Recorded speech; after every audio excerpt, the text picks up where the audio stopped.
Hola, bon dia a tothom. Avui us vull llegir un petit fragment d'una novel·la que estic llegint de la Teresa Pàmies, que és aquesta, Va ploure tot el dia, que va publicar l'any 1974,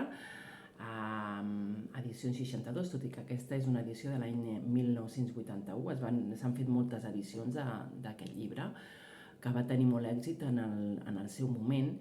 I bé, he de dir que l'he volgut llegir perquè darrerament, veient entrevistes que li van fer, per un programa de televisió espanyola a Catalunya, un altre amb el Josep Maria Espinàs també, ella insistia en que aquest llibre era el seu preferit i que l'havia escrit gairebé d'una tirada. Aquesta és una novel·la pràcticament tota autobiogràfica. De fet, ella en el final del llibre ja ho diu, que és una novel·la amb algun element de ficció, per tant, és una novel·la que podríem dir d'autoficció avui dia, però amb molts elements, per no dir tots, autobiogràfics. La Teresa Pàmies farà un parell d'anys que vaig llegir un llibre seu que es diu Cròniques de comiat. De fet, és un recull d'obituaris que ella va escriure per al diari Avui, d'amics seus. De fet, eren més cròniques de vida, d'amics seus que van anar morint, i que ja em va agradar moltíssim llavors per la seva naturalitat, per aquella manera tan femenina d'escriure, i no sé, des d'aquell punt de vista tan quotidià, malgrat fer-ne molta política. La Teresa Pàmies va ser militant del Partit Comunista de Catalunya i es va exiliar acabada la Guerra Civil Espanyola l'any 39, i va estar 32 anys a l'exili per diferents països, República Dominicana, Mèxic, Cuba, Iugoslàvia, Txecoslovàquia i França.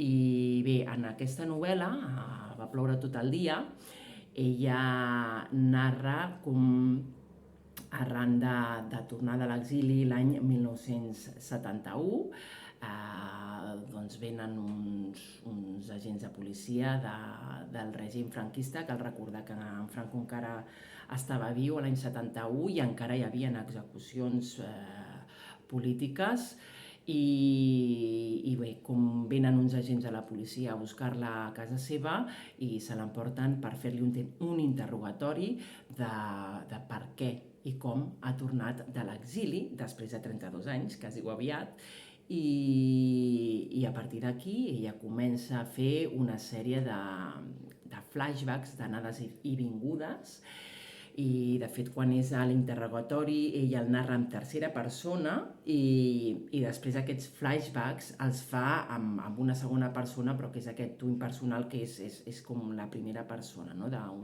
Un tu impersonal.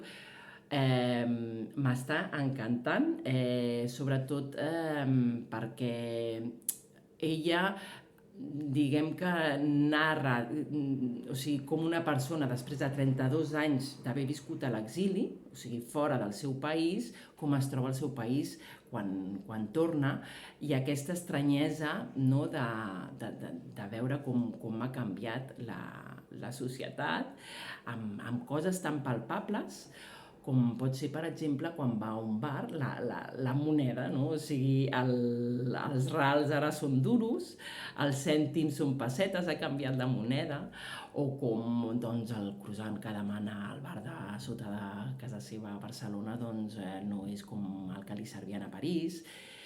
I m'ha fet també gràcia perquè abans de llegir Cròniques de comiat, vaig passar un cap de setmana al Port de la Selva, i casualment em vaig trobar amb una xerrada que feia en Sergi Pàmies, el seu fill, i bé, ens va estar explicant, doncs, ens va parlar molt de la seva mare, no tant com a escriptora, sinó com la seva relació amb la seva mare, amb el tema lingüístic tan peculiar que va haver a casa seva, perquè a l'exili la seva mare, els seus fills, els hi parlava en castellà, malgrat que pogués optar, però bueno, ella explicava que com no sabien ni si tornarien ni quan tornarien, Ella doncs, va decidir parlar-los en castellà, doncs, potser perquè els hi faria més servei.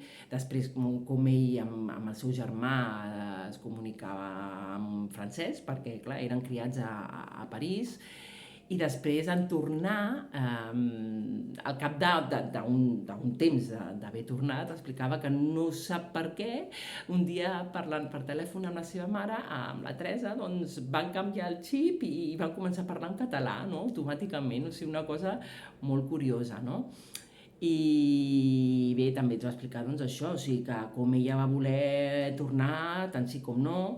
De fet, ella va aprofitar quan li van donar el Premi Josep Pla per Testament a Praga, doncs amb el tema que li van donar 200.000 pessetes, doncs va destinar 100.000 pessetes per al partit comunista i 100.000 pessetes doncs, les va destinar doncs, com a entrada per a un lloguer d'un pis a Barcelona, i diu, ella va trobar que va ser el moment de tornar perquè els seus fills estaven en aquella edat com de l'adolescència i va pensar que si creixien més i ja trobaven feina i parella i tot plegat a París, doncs ja arrelarien allà, i va voler tornar, va dir, és ara o mai.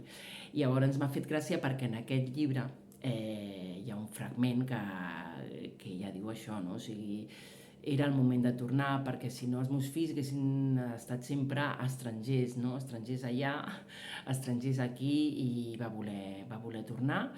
Llavors m'he trobat un fragment aquí al principi del llibre en què condensa una miqueta l'estranyesa aquesta amb què es troba la protagonista, l'alter ego de la Teresa Pàmies, d'una persona que ha estat 32 anys a l'exili, que es diu aviat, i com es troba amb la seva Barcelona canviada, però malgrat tot ha volgut tornar, i és un fragment molt maco, no? Que m'he trobat, és curtet. I després també volia comentar que hi ha un element que m'agrada molt, que és aquesta pluja que es troba el dia que la venen a interrogar, els 4 agents de la policia, i que va acompanyant tota la narració. És una pluja real, però que m'ha recordat també aquell element que fa servir el John Fante, l'autor nord-americà, a Pregunta o a la pols, que és una pols del desert de Califòrnia, i com el va acompanyant durant tota la novel·la, no? Doncs la Teresa Pàmies fa servir aquesta pluja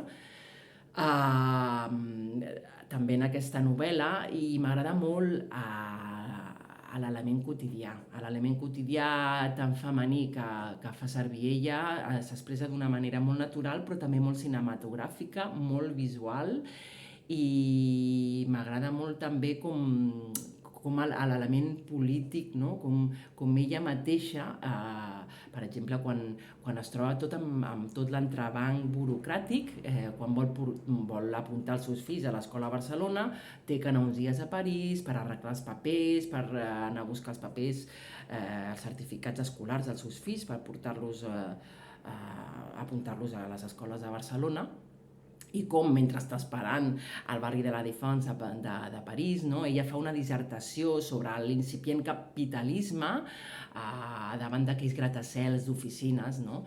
I no sé, m'està agradant moltíssim. I llavors, us vull llegir per no allargar-me més, aquest petit fragment que he trobat a la primera part del llibre, i on es veu l'element aquest d'estranyesa d'una persona que torna de 32 anys a l'exili al seu país. Diu així: Barcelona no és la teva ciutat, i t'hi perdràs sovint com t'hi perdies a París els primers dies. Només que allí, a París de França, no podies aturar un vell, com l'altre dia a la plaça Calvo Sotelo, i preguntar-li en català: on queda el carrer d'Urgell? I el vell no et dirà: us havia en accent espanyol, sinó: vostè és de Lleida, oi?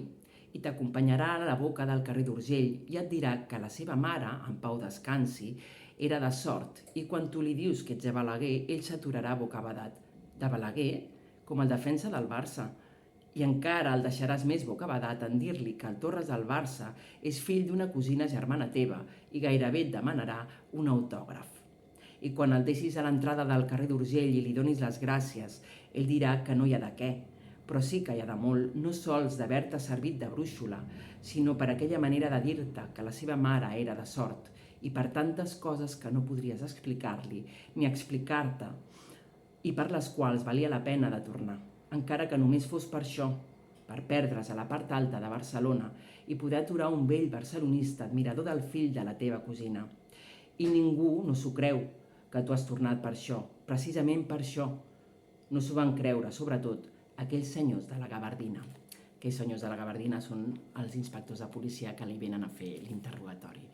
I bé, amb això acabo aquest comentari, jo la seguiré llegint aquests dies, no sé si us llegiré un altre fragment o no, espero que us hagi agradat i que llegiu a la Teresa Pàmies, perquè la veritat és que és una escriptora que jo he descobert fa poc i a mi m'està agradant moltíssim i segur que llegiré més llibres d'ella.